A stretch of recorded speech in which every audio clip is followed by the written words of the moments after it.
Hola, ¿cómo va? Espero que bien. Hoy vamos a conocer la historia de Mendel, el bibliófilo. Es un cuento de Stefan Zweig que se encuentra en esta compilación de cuentos selectos y me atrapó muchísimo esta historia y por eso la quiero compartir con ustedes. Ojalá la disfruten. Comienza así. De nuevo en Viena, al volver de una visita a los suburbios, me sorprendió un chaparrón que, a fuerza de latigazos mojados, obligó a la gente a refugiarse en zaguanes, galerías y en cualquier recoveco cubierto, y yo mismo corría a la caza de un amparo. Por suerte hay en Viena un café en cada esquina, así que me metí en el que estaba más a mano, yo con el sombrero goteando y los hombros empapados. Resultó ser un café típico de las afueras del centro, de un estilo casi esquemático, sin los artificios de moda de los cafés concert que los locales del centro copian de los alemanes. Era un café vienés tradicional, burgués, colmado de gente que consume más diarios que tortas y pasteles. Ahora, al atardecer, el aire, siempre viciado, se veía veteado por volutas de humo azul, pero el café daba con toda una impresión de limpieza, con sus sofás de terciopelo verosímilmente nuevo y la brillante caja registradora de aluminio. En el apuro, ni me había tomado el trabajo de leer afuera el nombre del café. ¿Para qué? Y ya sentado y en la calidez del ambiente, me puse a mirar ansioso por la ventana y a esperar que la lluvia resolviera alejarse un par de kilómetros. Me quedé ahí sin hacer nada y empecé a caer en esa indolencia que, como un narcótico, inyecta invisible todo auténtico café de Viena. Con esta sensación de vacío, me dediqué a observar a cada una de las personas cuyos ojos ensombrecía con un gris mórbido la luz del salón lleno de tabaco. Miré a la mujer del mostrador, que repartía mecánicamente azúcar y cucharitas para cada taza de café. Leí ya medio dormido, casi entre sueños, los carteles de las paredes, y este letargo me hacía sentir bien. Pero algo me arrancó de golpe de esa somnolencia. Se puso en movimiento dentro de mí una inquietud indeterminada. Del mismo modo que cuando empieza un dolor de muelas, no se sabe bien si proviene de la derecha o de la izquierda, de la mandíbula superior o de la inferior. Sentía solamente una tensión velada, un nerviosismo espiritual, porque me di cuenta de que yo había estado ahí una vez, hacía años, y que algún recuerdo me unía a estas paredes, estas sillas, estas mesas, este ambiente extraño y viciado de humo. Pero cuanto más me esforzaba por apresar ese recuerdo, más maliciosa, más inaprensiblemente se me escurría, como una medusa que resplandece inciertamente en el fondo último de la conciencia, y sin embargo persiste inalcanzable, inasible. Detuve en vano los ojos en cada objeto del mobiliario. Hubo cosas que no reconocí, como por ejemplo la caja registradora con su tintineo automático, o el revestimiento marrón de falso palisandro de las paredes. Todo eso habrán de haberlo instalado más tarde. Pero sí, claro que sí, yo había estado ahí una vez hace 20 años o más. Aquí estaba, invisible, como un clavo en la madera, algo de mí propio, yo que había seguido creciendo subrepticiamente. Desplegué y expandí mis sentidos hacia todo ese espacio y a la vez hacia mí mismo. Y sin embargo, mierda, no conseguí alcanzar ese recuerdo extinguido, ahogado dentro de mí. Me enojé, como se enoja siempre uno cuando la frustración nos descubre la insuficiencia y la imperfección de nuestras facultades intelectuales. Pero no perdía la esperanza de pescar ese recuerdo. Lo que me hacía falta era un anzuelo para la pesca, puesto que mi memoria es de una naturaleza singular. Es buena y mala a la vez, tenaz y diligente, aunque también de una fidelidad indecible. Suele tragarse lo más importante, tanto los hechos como los rostros, lo leído y lo vivido, y sin coacción no saca nada a luz de ese inframundo, a menos que la voluntad lo reclame. Pero basta el gancho más inopinado, una postal, los trazos en el sobre de una carta, una hoja de diario amarillenta, para que enseguida lo olvidado emerja de la superficie oscura y líquida, como un pez en la caña de pescar, vivo y en todo su materialidad sensible. Y en toda su materialidad sensible. Reconozco entonces cada detalle de un hombre, su boca, y en la boca el agujero de la dentadura en el lado izquierdo, cuando se ríe, y la entonación cascada de esa risa, y cómo se le contrae el bigote, y cómo de la risa brota otro rostro, un rostro nuevo. Todo eso lo veo enseguida, en una visión plena, y retengo durante años cada palabra que me dijo ese hombre. Pero para que pueda yo ver y percibir sensiblemente el pasado en su materialidad, necesito siempre un acicate igualmente sensible, una mínima ayuda de la realidad.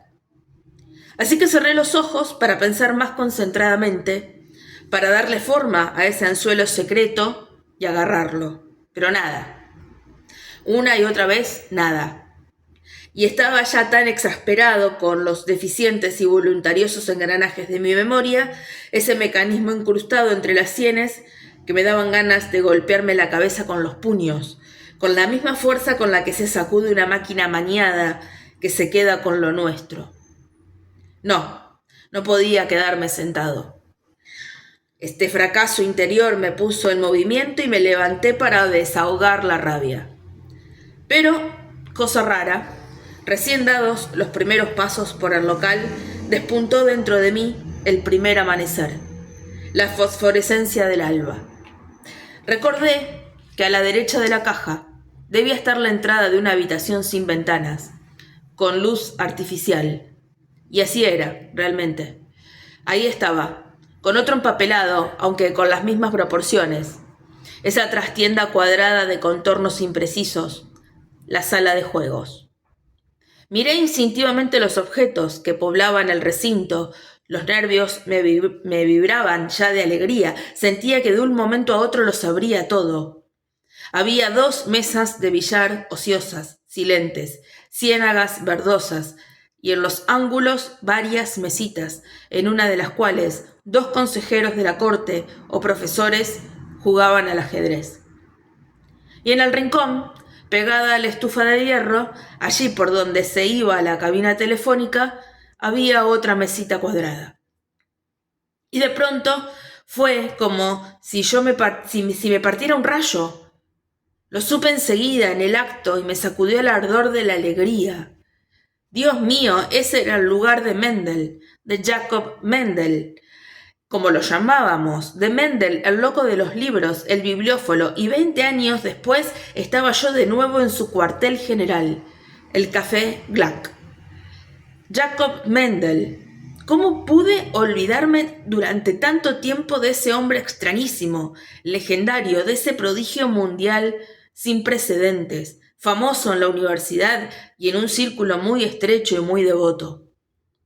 ¿Cómo desterrarlo de la memoria a él, el mago y el comerciante de los libros, que inmutable se sentaba allí todos los días de la mañana a la noche, emblema de saber, honor y gloria del Café Gluck? Y apenas un segundo me llevó, con los párpados cerrados, la mirada vuelta a mi interior, que de la sangre alumbrada por la imaginación tomara cuerpo esa figura inconfundible. Tenía una imagen vívida de él en persona, en su mesa del rincón, con la superficie de mármol roñosa y llena de libros y papeles. Estaba impasible, con la mirada velada por los anteojos, y fija en las páginas de un libro, y ahí sentado musitaba y rezongaba mientras leía, con un balanceo del cuerpo y de la cabeza. Costumbre que le había quedado del Cheder, la escuela judía del Este. Era aquí, en esta mesa, y solamente en ella, donde leía él sus catálogos y sus libros como le enseñaron a leer en la escuela talmúdica, cantando en voz muy baja y balanceándose, una cuna negra que se mece. porque del mismo modo que un niño se queda dormido y se desprende del mundo por efecto del vaivén rítmico hipnótico, así también, según la opinión de esos hombres piadosos, el espíritu entra más fácilmente en la gracia del olvido de sí, merced a este bamboleo del cuerpo inactivo.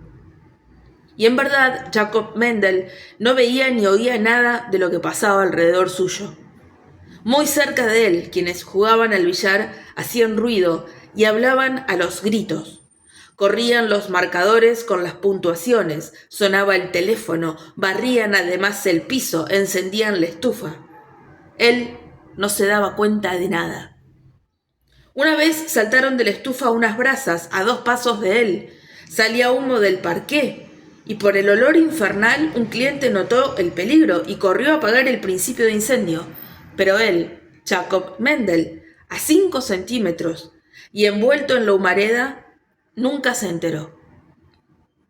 Porque él leía, como otros rezan, como juega el jugador y como el borracho mira el vacío. Leía con un recogimiento tan conmovedor que desde entonces cualquier otro lector me pareció profano. Me lo había presentado un colega de la universidad mayor que yo. En esa época yo me dedicaba a investigar a Mesmer, el médico y magnetizador paracélsico que era tan poco reconocido como hoy. Pero con suerte escasa porque las obras requeridas eran insuficientes. Y el bibliotecario, al que yo, principiante candoroso, le pedí información bibliográfica, me contestó de mala manera que las referencias no eran asunto suyo, sino mío. El colega mencionó entonces su nombre. Vamos juntos a ver a Mendel. Sabe todo y consigue todo. Encuentra el libro más perdido en el más remoto anticuario de Alemania. Es el hombre más competente de toda Viena y además un espécimen original de una raza en extinción, un dinosaurio prehistórico de los libros. Fuimos los dos al Café Black y ahí estaba, con anteojos y barba, trajeado de negro, y leía, meciéndose, un arbusto movido por el viento. Nos acercamos, pero no se dio cuenta. No dejaba de leer y balanceaba el torso sobre la mesa como una pagoda. Detrás de él colgaba de un perchero su abrigo, muy gastado, ya frágil, con los bolsillos repletos de diarios y papeles garabateados. Para anunciar nuestra presencia, mi amigo tosió con fuerza. Pero Mendel, con los lentes pegados al libro, seguía sin darse cuenta de nada. Por fin mi amigo golpeó la mesa con tanta fuerza como se llama una puerta. Entonces Mendel levantó la cabeza. Se subió mecánicamente a la frente los anteojos con armazón de acero y debajo de unas cejas tupidas, color gris ceniciento, nos miraron unos ojitos negros, alertas, punzantes y de movimientos veloces, como la lengua de una serpiente. Mi amigo me presentó y yo expliqué lo que buscaba. Para hacerlo, el ardid me lo había sugerido a mi amigo, empecé quejándome del bibliotecario que no había querido darme ninguna información. Mendel se recostó en la silla y escupió con delicadeza. Después se rió y dijo en la jerga de los judíos del este, que no quiso, no pudo. Es un parch, un burro apeleado. Hace 20 años que lo conozco. Que Dios tenga misericordia de él y sigue sin aprender nada. Para lo único que sirven estos es para cobrar el sueldo. Estos doctores tendrían que picar piedras en lugar de ocuparse de libros.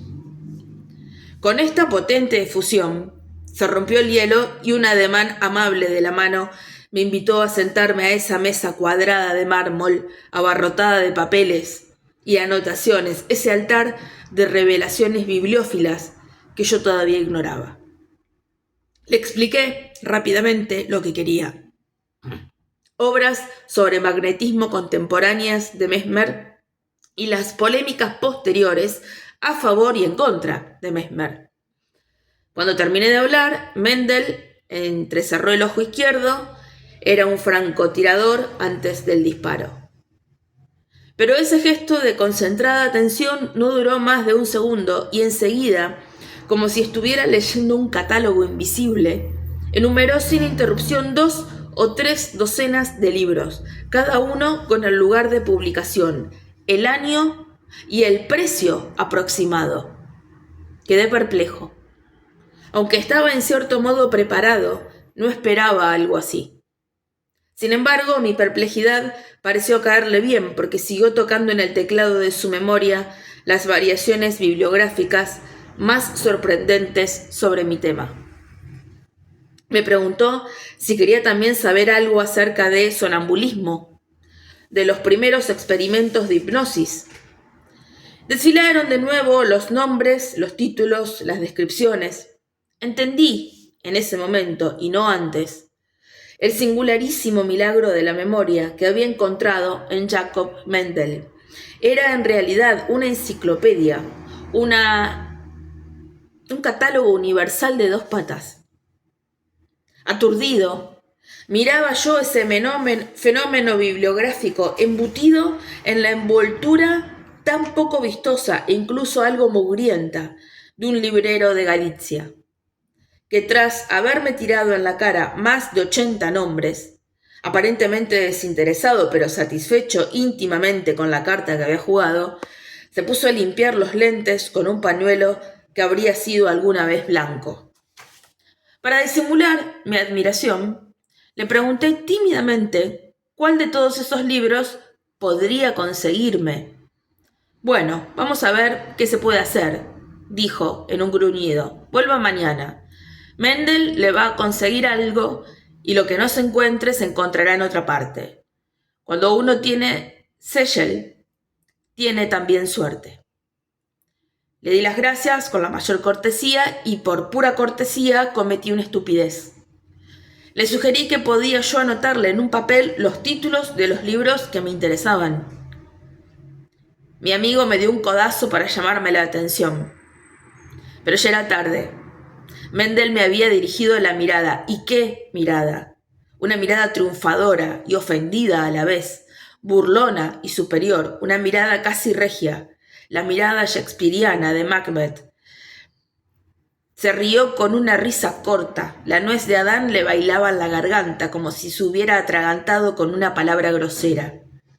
Bondadoso y formal, habría tenido razón en decir cualquier grosería que se le ocurriera, porque únicamente un advenedizo, un desprevenido, podía hacerle una sugerencia tan insultante como la de anotarle a él, a Jacob Mendel, el título de un libro. Él no era un aprendiz de librero ni un auxiliar de biblioteca. Su libresco cerebro, diamantino, no necesitaba servirse de recursos vulgares. Entendí más tarde la ofensa que le había infligido a su genialidad con la cortesía de mi ofrecimiento. Porque este judío de Galicia, chiquito, jorobado, envuelto en su barba, Jacob Mendel, era un titán de la memoria. Debajo de esa frente manchada, calcárea, cubierta de una suerte de musgo gris, estaban grabados en acero el nombre y el título de todas las tapas de libros que había salido de imprenta. Sabía al instante de cualquier libro que se hubiera publicado hacía 2 días o 200 años. El autor, el lugar, la fecha, el editor, el precio, ya fuera nuevo o usado. Y de cada libro retenía también una imagen nítida de la tapa. La encuadernación, las ilustraciones y los añadidos facsimilares. Daba lo mismo si lo había tenido en sus manos o visto de lejos en una biblioteca o en una exposición. Era una imagen de la misma claridad óptica con la que los artistas ven interiormente sus obras, invisibles todavía para el mundo.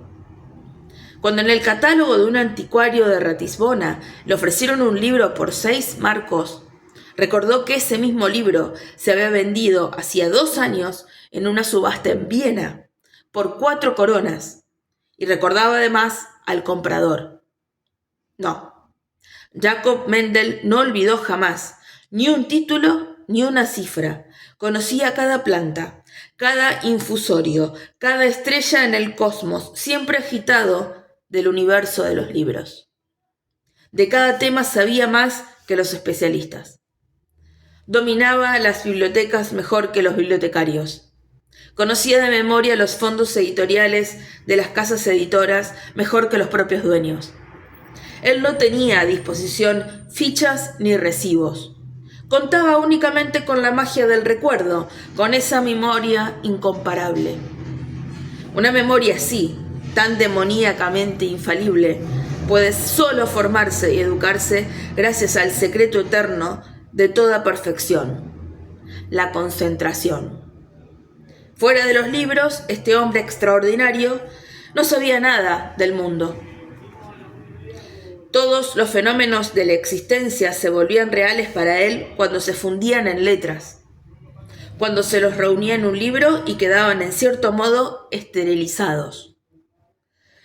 Pero no leía esos por su sentido ni por su contenido espiritual o narrativo. Su pasión se encendía con el nombre, el precio, la encuadernación, el título. Esta memoria específica de anticuario de que estaba dotado Jacob Mendel, improductiva e infecunda, en última instancia, mero catálogo de cientos de miles de títulos y nombres grabados en la corteza cerebral de un mamífero en lugar de un catálogo impreso como antes.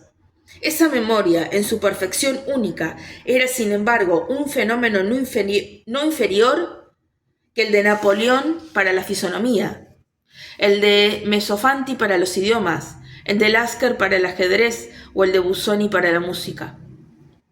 En un seminario, en un foro público, ese cerebro habría instruido y maravillado a miles, a cientos de miles de estudiantes y de eruditos. Habría sido beneficioso para las ciencias, una ganancia invalorable para esos tesoros que llamamos bibliotecas.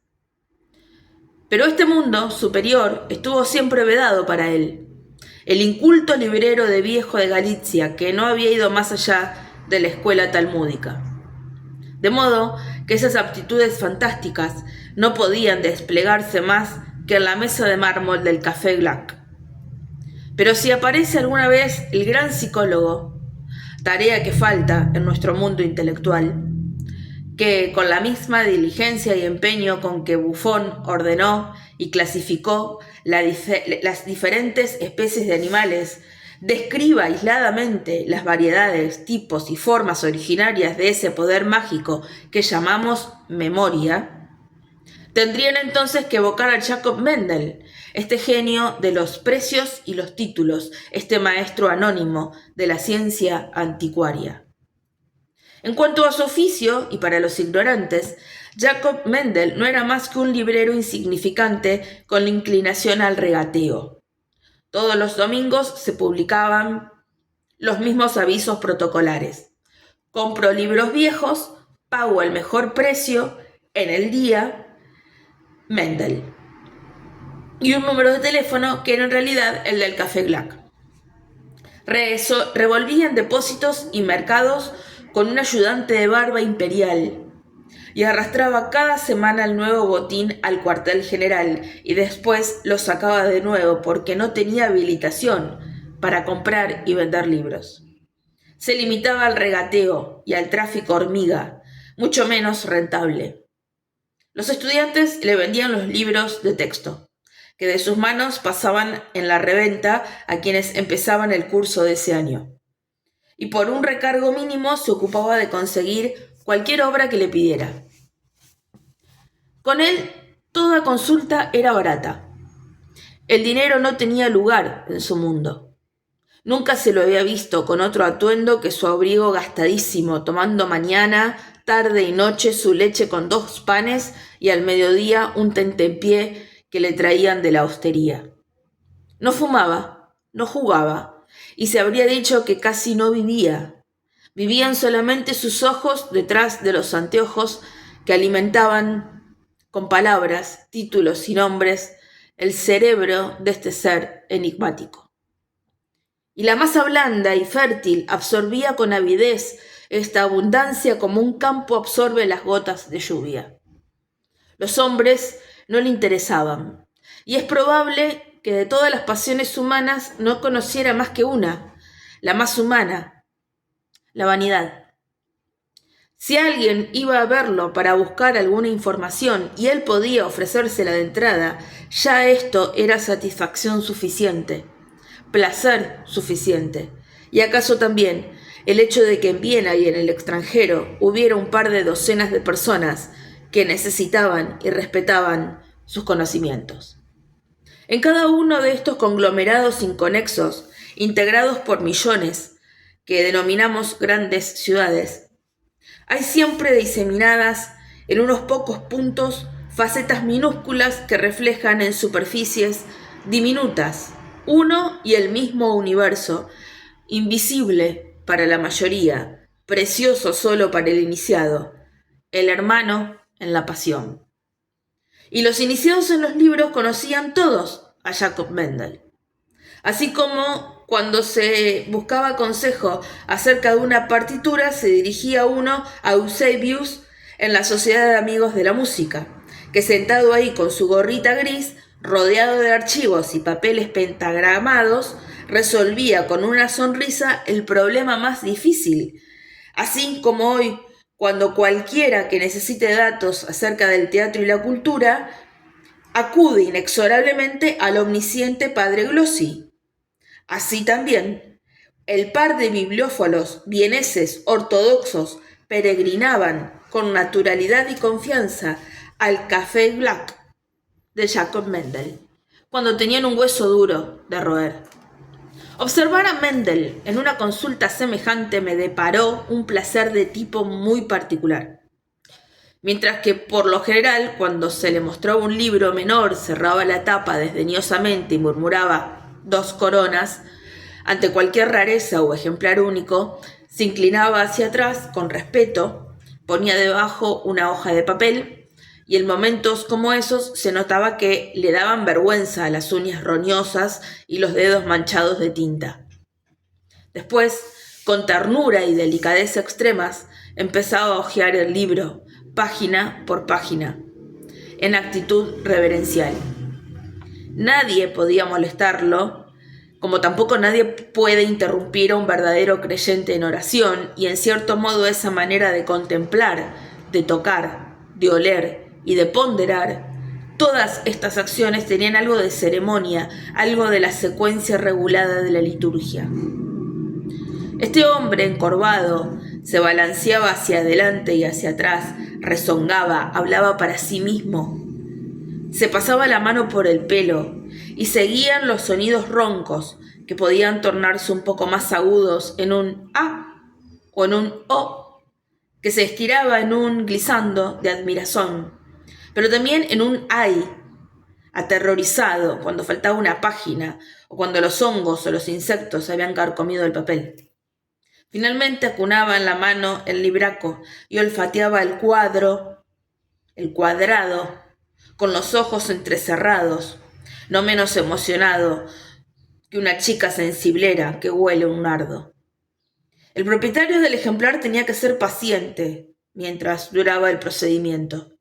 Pero cuando el examen había concluido, Mendel, solícito e incluso entusiasmado, ofrecía toda la información que se le había pedido, a la que seguían infaliblemente anécdotas y relatos dramáticos acerca de los precios de los libros semejantes.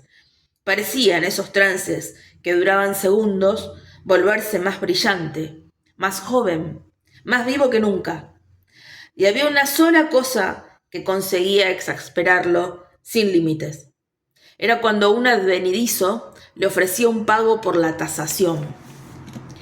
En esos casos se replegaba ofendido, como lo haría el admirador de un museo al que un turista estadounidense quisiera dejarle en la mano una propina por su pormenorizada explicación.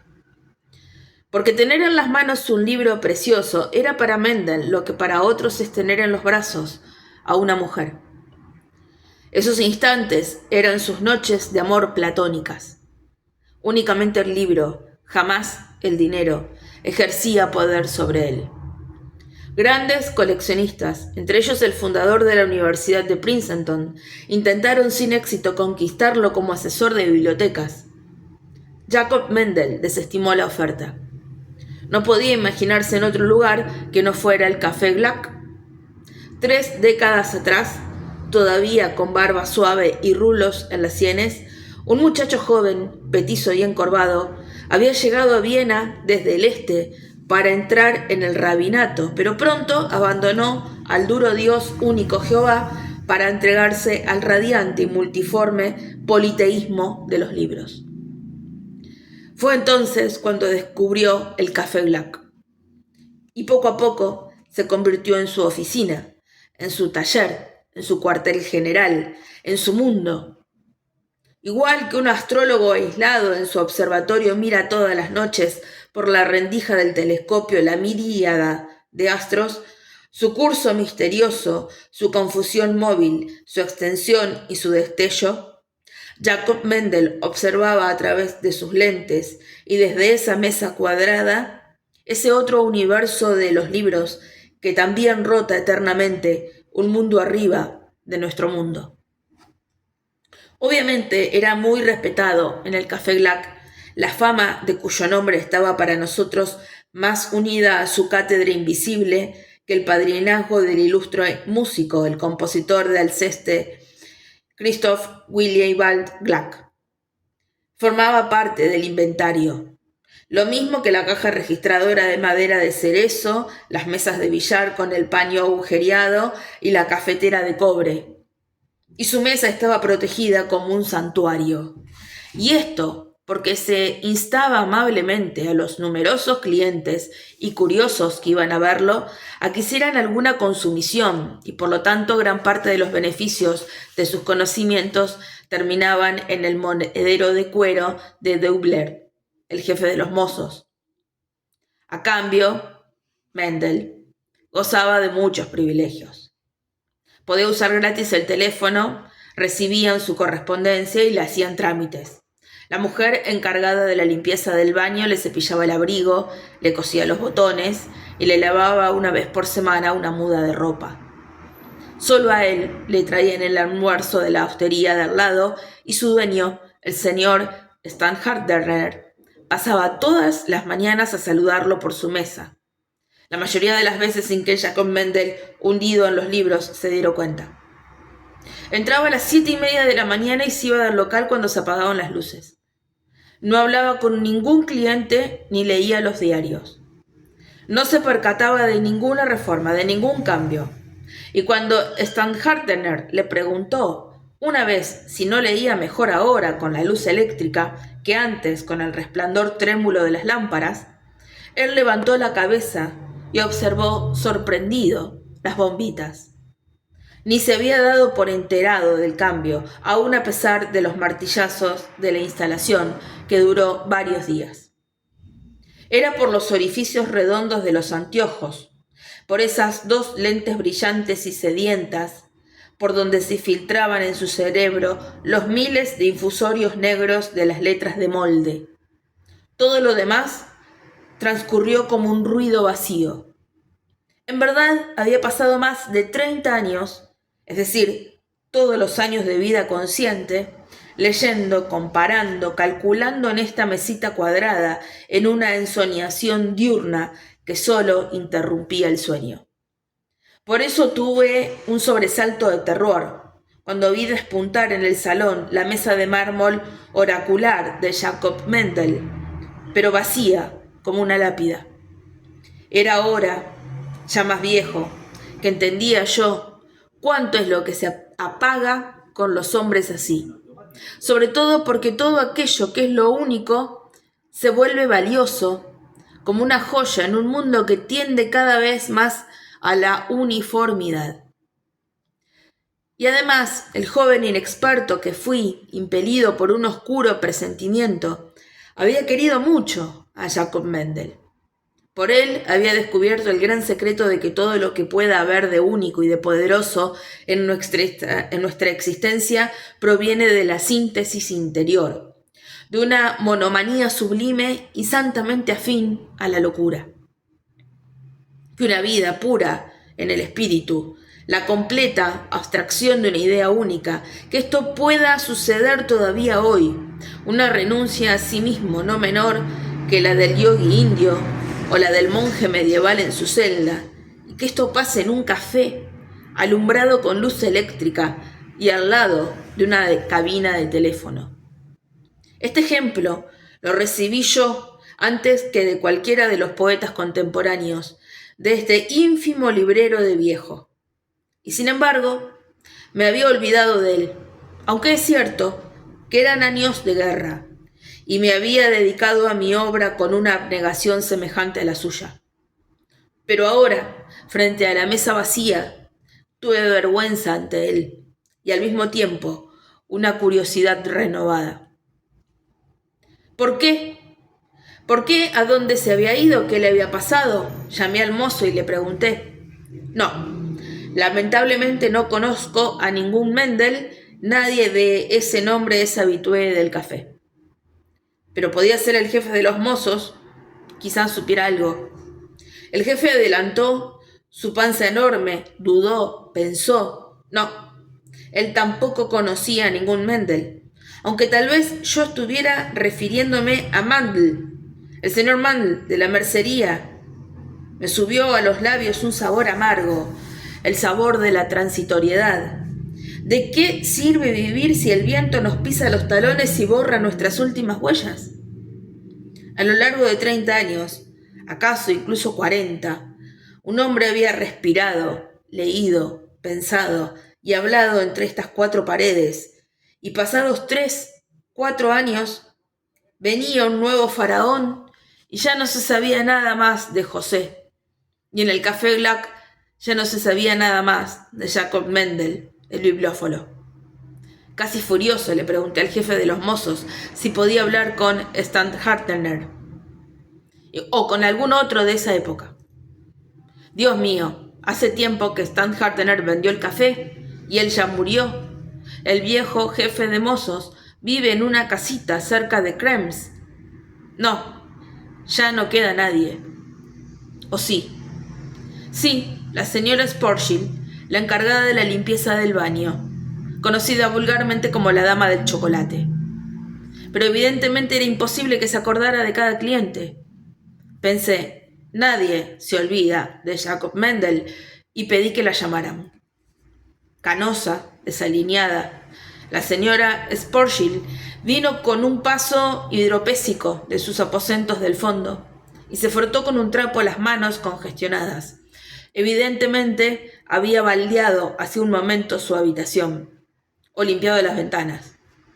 Por la inseguridad de sus movimientos, inferí que le había molestado salir de golpe a la luz de las bombitas en el sector elegante del café. La gente de Viena barrunta detectives y policías en cualquiera que les haga una pregunta. Me miró desconfiada, sumisa, aunque cautelosa. ¿Qué podría conseguir yo de ella? No sabía, pero en cuanto le pregunté por Jacob Mendel, me clavó los ojos, bien abiertos, humedecidos, los hombros súbitamente erguidos. Dios mío, el pobre señor Mendel, que alguien se acuerde de él. Sí, pobre señor Mendel, dijo a punto de llorar, emocionada, como les pasa a los viejos cuando se les recuerda la juventud o algo feliz que había olvidado. Quise saber si vivía. Dios mío. El pobre señor Mendel hará 5 o 6 años. No, 7. 7 años que murió. Un hombre tan bueno, tan querido. Y cuando pienso cuánto tiempo lo traté, más de 25 años, él ya estaba aquí cuando yo llegué. Y fue una vergüenza la manera en que lo dejaron morir. Volvió a emocionarse y me preguntó si yo era familiar suyo. Nadie se preocupó jamás por él. Y también si sabía qué le había pasado. Le aseguré que no sabía nada. Tendría que contarme todo. La sufrida mujer me miró tímida y avergonzada y siguió frotándose las manos con el trapo. Me di cuenta de que resultaba incómodo para ella, como encargada de la limpieza del baño, estar en el salón del café, despeinada y con el delantal sucio. Por otra parte, miraba ansiosamente a la derecha y a la izquierda para constatar que no estuviera ninguno de los mozos. Le sugerí que fuéramos al salón de juego. la vieja plaza de Mendel y que me contara allí todo lo que supiera. Conmovida, agradeció con un ademán que entendiera la situación. Y después, vacilante, la vieja se adelantó y yo la seguí.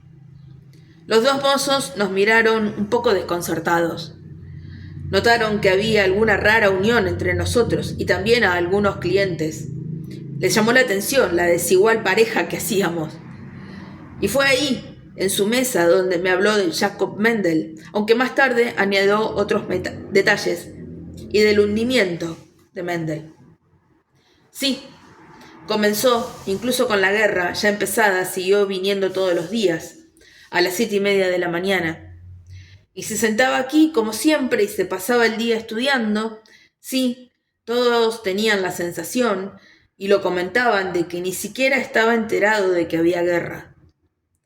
No lo vi nunca hojear un diario o hablar con alguien, y aun cuando los canillitas voceaban muertos y ediciones extras, él nunca se levantó de la mesa ni prestó atención.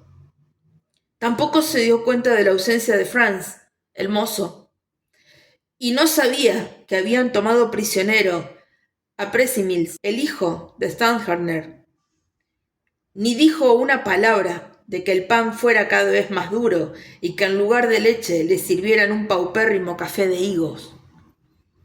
Una sola vez se extrañó de que vinieran tan pocos estudiantes. Nada más.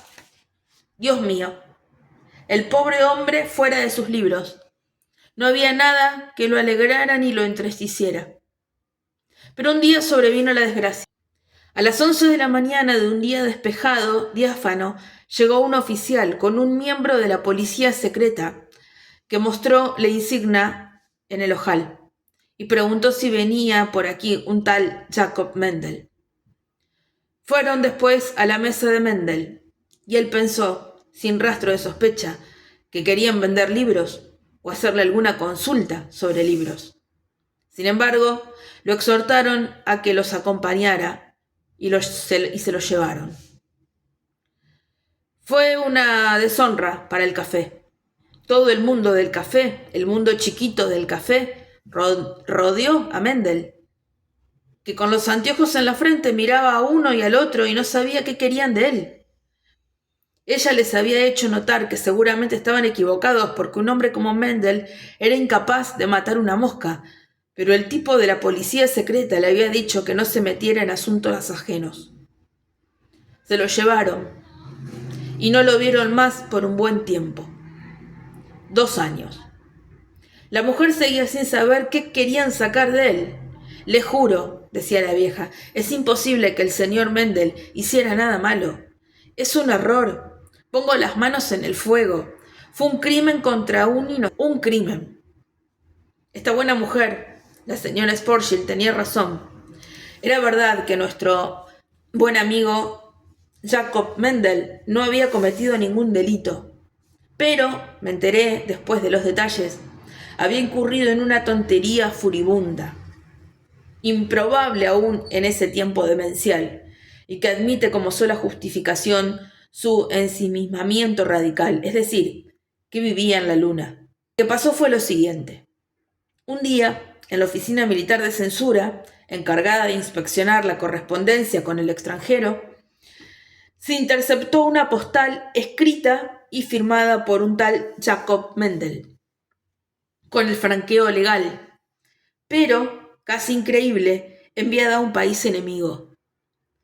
Era una postal dirigida a Jean Labourdary, librero de París, en la que cierto Jacob Mendel se quejaba de no haber recibido los 8 últimos números del mensual Boletín Bibliográfico de Francia, a pesar de haber pagado por adelantado un año entero de suscripción.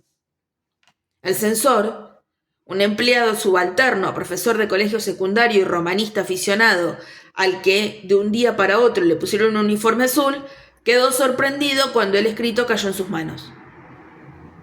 ¡Qué broma idiota!, pensó.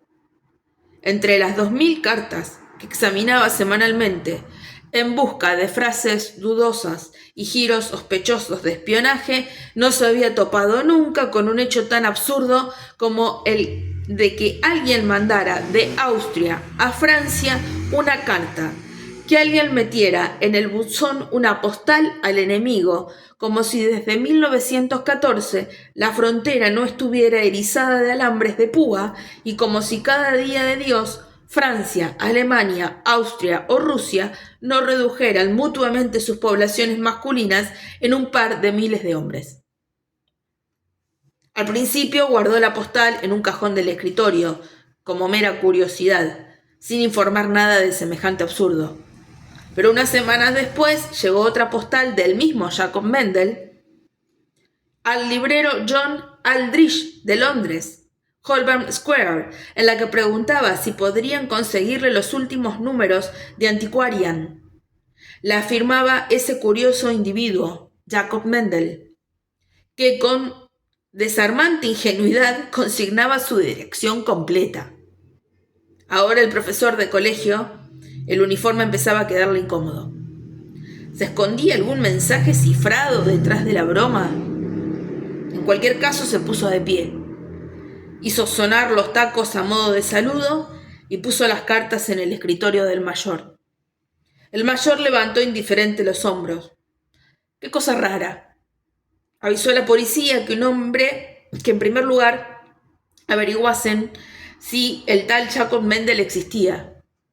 Una hora después ya habían detenido a Mendel y lo habían llevado ante el mayor. Le mostró esas postales misteriosas y le preguntó si se reconocía como remitente. Agitado por la gravedad de la entonación y sobre todo porque le habían interrumpido la lectura de un importante catálogo, Mendel respondió bruscamente que sí, que por supuesto que era él quien había escrito las postales. ¿Tenía uno derecho a reclamar una suscripción que había pagado? El mayor miró al teniente que estaba en la mesa de al lado. Parpadearon para darse a entender que estaban de acuerdo. Un loco. Entonces el mayor consideró sobre si había que pegarle un par de gritos o mandarlo a casa a tomar el caso seriamente. Cuando en las oficinas públicas aparece un dilema semejante, lo primero que se hace es abrir un expediente. Un expediente nunca está mal. Si no sirve tampoco daña. No es más que un papel inútil entre los millones que hay. Lástima que en este caso el perjudicado fuera un pobre hombre inofensivo y despistado, porque la tercera pregunta resultó funesta. Se le pidió primero el nombre, Jacob, o para ser preciso, Jacob Mendel. Ocupación, vendedor ambulante. No tenía habilitación de librero, solo de vendedor ambulante. La tercera pregunta fue catastrófica. El lugar de nacimiento. Jacob Mendel mencionó un pueblito cerca de Petrikau. El mayor arqueó las cejas. ¿Petrikau? ¿No queda eso en la Polonia rusa? ¿Muy cerca de la frontera? Sospechoso, muy sospechoso. Por eso interrogó más rigurosamente cuando había obtenido la ciudadanía austríaca. Los lentes de Mendel le devolvieron una mirada turbia, perpleja. No entendía. Si tenía documentos y dónde estaban. Nada más que la habilitación de vendedor ambulante. El mayor se puso más serio. Hacía falta aclarar la cuestión de la ciudadanía. ¿Su padre era austríaco o ruso? Sereno, Jacob Mendel contestó: ruso, desde luego. ¿Y él? Él había cruzado clandestinamente la frontera con Rusia hacía 30 años y vivía desde entonces en Viena. El mayor estaba cada vez más intranquilo. ¿Cuándo obtuvo la ciudadanía austríaca? ¿Por qué?, preguntó Mendel. ¿Para qué? Nunca se había preocupado por esas cosas, entonces sigue siendo ciudadano ruso. Y Mendel, que hacía rato se había aburrido de la conversación, respondió indiferente. En realidad sí. El mayor se apoyó con tanta fuerza en el respaldo de la silla que la madera crujió. Ya está. En Viena, capital de Austria, en plena guerra, hacia el final de 1915, después de Ternau, y de la gran ofensiva, un ruso se pasea por la ciudad como si nada. Manda cartas a Francia y a Inglaterra y la policía ni se entera. Y después los imbéciles se asombran en los diarios de que Konrad von Hotzendorf no haya entrado todavía en Varsovia y al Estado Mayor le llama la atención que los espías comuniquen a Rusia cualquier movimiento de tropas. También el teniente se levantó y se acercó a la mesa. La conversación se convirtió en interrogatorio, porque no se había registrado como extranjero. Mendel, desaprensivo, respondió en su musical jerga judía: «¿Registrarme? ¿Así como así?». El mayor entendió la contrapregunta como una provocación y le preguntó amenazante si no había leído las proclamas, ¿no? Si no leía los diarios, ¿no? Los dos oficiales miraban fijamente a Mendel, a quien la incertidumbre lo hacía ya sudar, y que sentía como si la luna en la que vivía se hubiera precipitado de golpe en esa oficina. Solo el teléfono, las máquinas de escribir empezaron a tabletear, corrían las ordenanzas. Y metieron a Jacob Mendel en la prisión militar para llevarlo después, con el siguiente grupo, al campo de concentración. Cuando le indicaron que siguiera a los soldados, miró desconcertado. No entendía qué era lo que querían de él, pero no estaba tampoco asustado. Después de todo, ¿qué mal podía causarle ese hombre de solapa dorada y voz ronca?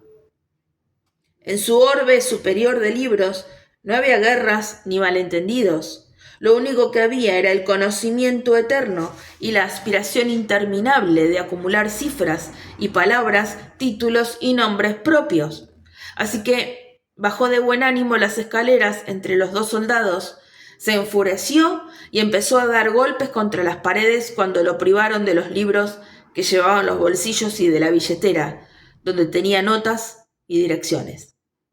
Tuvieron que contenerlo entre varios, y en esos forcejeos cayeron al suelo los anteojos y ese telescopio mágico que le permitía observar el mundo del espíritu se hizo trizas.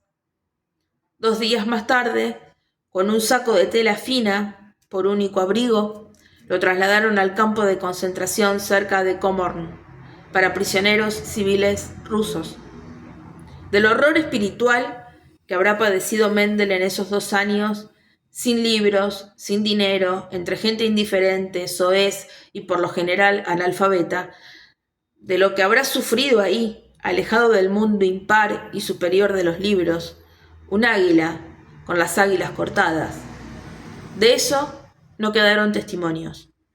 Pero de a poco el mundo, ya sobrio de su ebriedad de locura, supo que entre todas las atrocidades y abusos criminales de esta guerra no hubo ninguno tan insensato, banal y por lo tanto moralmente imperdonable como amontonar detrás de alambres de púa a civiles que ya no tenían edad para revistar en el ejército, que se hicieron de un país extranjero su patria y que no pudieron escaparse a tiempo para creer de buena fe en la hospitalidad sagrada incluso para los tungús y los araucanos.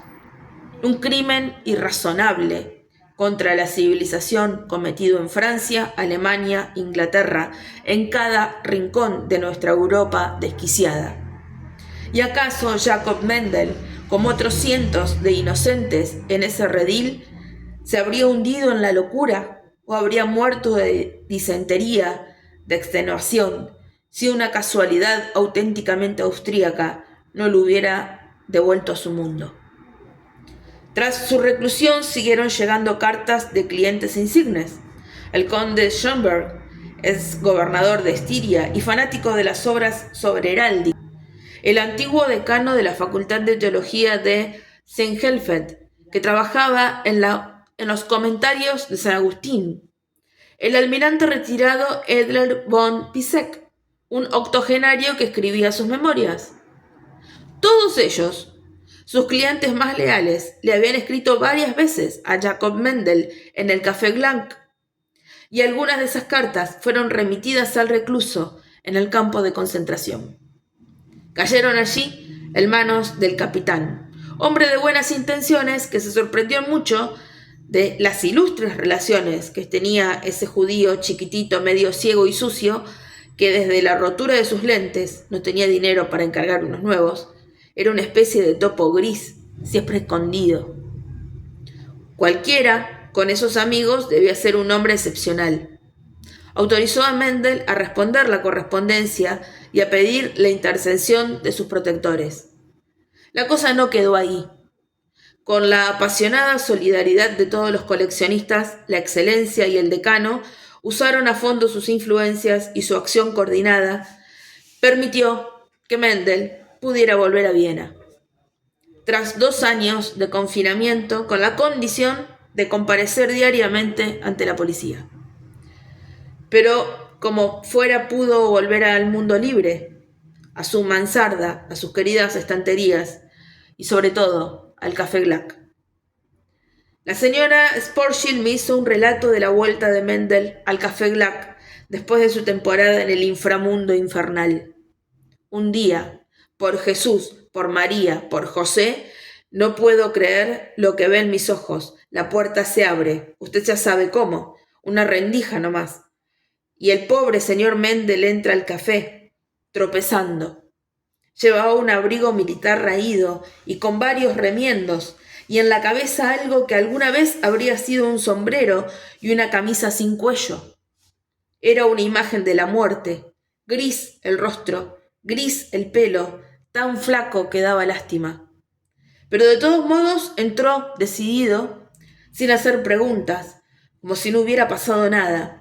Va a la mesa y se saca el abrigo, pero no como antes, enérgico, sino con la respiración pesada. Y ya no trae consigo un libro. Se sienta a la mesa en silencio, simplemente, y mira con ojos vacíos y exhaustos. Fue cuando le llevamos el paquete de escritos que le habían llegado desde Alemania, que empezó a leer de nuevo, pero no era el mismo. No, ya no era el mismo. Ya no era el Miraculum Mundi, el fichero mágico de todos los libros. Todos aquellos que lo vieron entonces lo amaban. Algo en la mirada se había roto sin remedio, esa mirada apacible, como de lector que se pierde en el sueño. Algo se había hecho añicos. El cometa de sangre había chocado en su curso de furia contra la estrella alciónica de su mundo de libros, remota y pacífica. Sus ojos, habituados por décadas a las letras de molde, delicadas, silentes, finas como patas de insecto, habrán visto el horror en ese amasijo humano rodeado de alambres, porque los párpados se habían entenebrecido sobre esas pupilas que uno recordaba con el brillo de la ironía, y la mirada, de vivaz, se había trocado en crepuscular detrás de los anteojos arreglados con un par de hilos. Y algo peor, en el templo fantástico de su memoria se había caído un pilar, y con ese pilar la estructura entera, porque tan frágil es nuestro cerebro, ese mecanismo de conexión formado con la sustancia más sutil, ese refinado instrumento de precisión en plena sincronización con el conocimiento, que bastan la obstrucción de una arteria, la lesión de un nervio, una célula fatigada, una molécula en un lugar impropio para trastornar y paralizar la armonía esférica de una inteligencia. Y en la memoria de Mendel, ese teclado irrepetible del conocimiento, aquello que se rompió cuando volvió, fueron precisamente las teclas. Cada tanto, cuando venía alguien a pedirle información, él miraba agotado al interlocutor y no entendía nada, oía mal y se olvidaba de lo que le decían. Mendel ya no era Mendel, del mismo modo que el mundo ya no era el mundo. Al leer había abandonado ese balanceo tan característico de él. Perdido en la lectura, en cambio, se sentaba tieso, con los anteojos orientados mecánicamente al libro, sin que nadie pudiera decir con seguridad si leía o dormía. Más de una vez, contó Sporchill, la cabeza cayó pesadamente sobre el libro y se quedó dormido a plena luz del día. Otras veces Miraba ausente durante horas la luz de la lámpara de acetileno mórbida y enrarecida que habían puesto en su mesa cuando escaseaba el carbón. No, Mendel no era ya Mendel, no era un prodigio del mundo.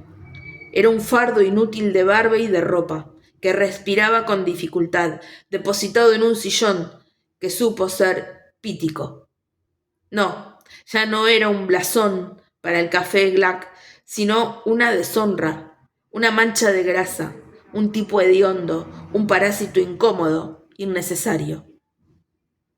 Lo mismo pensaba el nuevo dueño, Florian Gurtner, de Retz, que en la hambruna de 1919 se había hecho rico con el comercio ilegal de pan y de manteca y se les había ingeniado para convencer al decente Stanharner que le vendiera el café Glac. Lo hizo poniéndole sobre la mesa 80.000 coronas en billetes. Sus manos recias de campesino se movieron con decisión y transformó la noble cafetería en un local por nada, con billetes despreciados, compró sillones nuevos, instaló una puerta de mármol e inició negociaciones con el local de al lado para abrir un salón bailable. Para este vertiginoso embellecimiento, la presencia del parásito de Galicia era un escándalo. Ocupaba él solo una mesa de la mañana a la noche y tomaba 2 tazas de café con 5 pancitos. Stanharner le había pedido que cuidara a su viejo cliente e intentó hacerle entender la importancia de Jacob Mendel. Se diría que quedó en el traspaso como parte del inventario, pero con el nuevo mobiliario y el brillo de la caja registradora, Florian Gardner había introducido también la vulgaridad obscena del lucro y esperaba una excusa para barrer de su distinguido local ese resto último de mugre suburbana. La ocasión no tardó en llegar porque a Jacob Mendel le iba muy mal. La inflación había pulverizado sus últimos ahorros, se había quedado sin clientes y el librero estaba ya muy fatigado para ir casa por casa comprando y vendiendo libros, subiendo y bajando escaleras. Por algunos detalles se notaba que estaba cayendo en la miseria. Era raro que pidiera algo más a la hostería. Estaba debiendo casi siempre el café y el pan, a veces por 3 semanas. Ya entonces el jefe de mozos quiso echarlo, pero la señora Sporchill lo protegió. Pero el mes siguiente ocurrió la desgracia. El nuevo jefe de mozos se había dado cuenta ya de que las cuentas de la panadería no cerraban. Faltaba siempre más pan del vendido. Era evidente que las sospechas apuntaban a Jacob Mendel, y para colmo, el viejo ayudante de Mendel se había quejado también de que le debía 6 meses de sueldo. El jefe de mozos decidió prestar atención y 2 días después, escondido detrás de la chimenea, sorprendió a Jacob Mendel. Cuando se levantaba de la silla, se deslizaba al ambiente de adelante, agarraba solapadamente 2 panes de la canasta y se los devoraba con avidez. Al pagar la cuenta aseguró que no había comido nada. Ahora se explicaba el faltante. El mozo informó de inmediato al señor Gardner que, satisfecho de tener por fin el pretexto que buscaba, le gritó a Mendel delante de todos, lo acusó de ladrón, alardeó magnánimamente de que no iba a llamar a la policía, pero le exigió que se fuera y no volviera nunca más. Jacob Mendel no hacía más que temblar, no dijo una palabra, se levantó tambaleante y se fue. Algo lamentable. Así describió su salida la señora Sporchill. No me puedo olvidar de cómo se puso de pie, con los anteojos subidos a la frente, blanco como un papel. No tuvo tiempo ni de ponerse el abrigo, a pesar de que era enero, ese enero de un año tan frío. Y de lo aterrorizado que estaba se olvidó un libro en la mesa. Cuando me di cuenta quise llevárselo, pero él ya se había perdido en la calle. Y no me animé a buscarlo, porque el señor Gardner estaba apostado en la puerta y seguía gritándole imprecaciones. Le gritaba tan fuerte que la gente se detenía a ver qué estaba pasando. Sí, fue una vergüenza, una humillación que guardo en el fondo de mi corazón. Esto no le habría pasado con el señor Stanharner, que lo echaran por 2 panes. Con él habría comido gratis el resto de su vida. Pero hoy la gente es desalmada. Echar a un hombre que estuvo sentado ahí todos los días de 30 años fue una vergüenza, y espero no tener que rendir cuentas a Dios por esto. Yo no. La mujer estaba muy alterada y con esa facundia apasionada propia de la edad repetía cosas sobre la vergüenza y sobre que Stan Hartner no habría hecho nunca algo así. Le pregunté por fin qué había pasado con Mendel y si lo había vuelto a ver. Se alteró todavía más. Todos los días, créame, cada vez que pasaba delante de su mesa, sentía como una estocada. Pensaba dónde estaría el pobre señor Mendel, y de haber sabido dónde, habría ido a llevarle algo de comer, algo caliente, porque ¿cómo iba a conseguir el dinero para pagar la calefacción y la comida? Que yo sepa, no tenía familia, pero después de un tiempo de no saber nada de él, me convencí de que nunca volvería a verlo. Y pensaba incluso si no habría que ofrecer una misa por él, porque era un hombre bueno, y nos tratamos 25 años. Pero un día de febrero, a eso de las 7 de la mañana, yo limpiaba las rejas de la ventana, creí que me iba a desmayar, se abre la puerta y entra Mendel. Entró como siempre, ladeado por una rendija de la puerta, pero algo había cambiado. Tenía la ropa raída, los ojos desorbitados, y era piel y barba. Al verlo pensé enseguida que no tenía idea de dónde estaba, que caminaba como un... No se acuerda de nada, ni de los panes, ni del señor Garnard, ni de la humillación de que lo echaron por un ladrón. Gracias a Dios que Garnard no había llegado y el jefe de mozos estaba desayunando.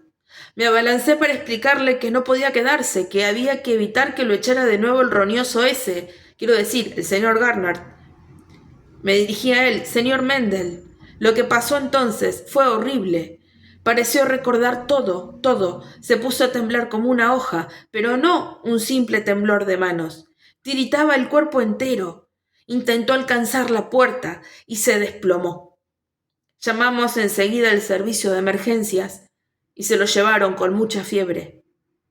Murió esa tarde. Neumonía avanzada, dijo el médico, y añadió que cuando fue al café estaba ya delirando. La fiebre lo había llevado hasta ahí. Por Dios, ¿cómo no entenderlo? Si uno pasó 30 años de su vida en la mesa de un café, esa mesa es su casa. Seguimos hablando de él un buen rato. Éramos las dos últimas personas que habíamos conocido a ese hombre extraordinario. Yo, a quien de joven y a pesar de una insignificante existencia microbiana, le dio el primer atisbo de una vida encerrada con devoción en las cuestiones del espíritu. Ella, la inculta encargada de la limpieza del baño, la bruta que no había leído un solo libro y cuya unión con este cofrade de la pobreza consistía en haberle cepillado el abrigo y cosido los botones a lo largo de 25 años. Sin embargo, nos entendimos milagrosamente bien, sentados a esa mesa suya, ahora desierta. Porque los recuerdos unen, y los recuerdos unen doblemente, cuando hablan de alguien querido. Dios y María Santísima, dijo de pronto ella, qué distraída soy. Tengo todavía ese libro, el libro que se olvidó en la mesa. ¿A dónde podría llevarlo? Y después, como nadie vino a reclamarlo, me lo guardé de recuerdo. No hice nada malo, ¿no? Lo trajo de su cuartito en la trastienda. Me costó disimular una sonrisa. Al destino, que tiene predilección por el juego y la ironía, le gusta mezclar lo estremecedor con lo cómico. Era el segundo volumen de la Bibliotheca Germanorum Erotica et Curiosa de Heine, la antología de literatura galante que todo coleccionista aprecia.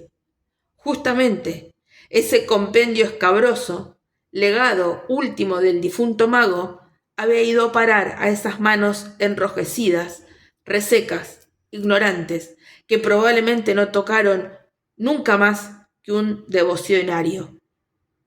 Me esforcé por esconder la sonrisa. Esto confundió a la señora. ¿Era un objeto muy valioso o podía quedárselo? Le agarré cariñosamente la mano. Quédeselo tranquila. Nuestro viejo amigo Mendel estaría contento de que entre las miles y miles de personas que le deben un libro, por lo menos haya una que se acuerde de él. Me fui y me sentí avergonzado ante esa mujer que de un modo tan sencillo y tan humano había sido fiel a la memoria del muerto. Porque ella, la vieja y letrada de los baños, había guardado un libro para acordarse de él. Y yo, en cambio, me había olvidado muchos años de Mendel, el bibliófilo. Yo, que tendría que haber sabido que uno hace libros para reunir a los hombres que vendrán cuando nuestro aliento se extinga y defendernos del adversario implacable de toda vida. La transitoriedad, el olvido.